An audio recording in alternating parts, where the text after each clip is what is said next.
Step one, when you're wanting to flip houses, is to have your funding ready. This means basically, what kind of funding are you going to have when you buy a house? Is it going to be cash?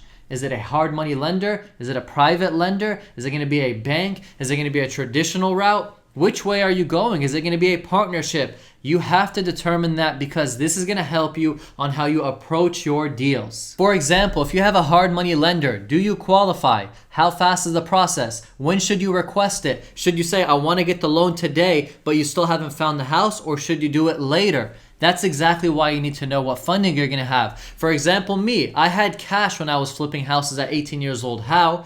I used investors' money. And what I knew was when you have cash, you can go to the foreclosure auctions, which every single state, every single city has. And this foreclosure auction only accepts cash. So I knew that people who don't have cash can't be there, which allowed me to have an upper hand on finding better deals. And as we all know, cash is closing quicker, faster movement, makes more liquidity easier as you find these deals versus a bank, a private money lender, and so forth. Finding how you're going to fund your deals is step one, the most, in my opinion, important way, because if you don't have the money, how are you going to buy the deal?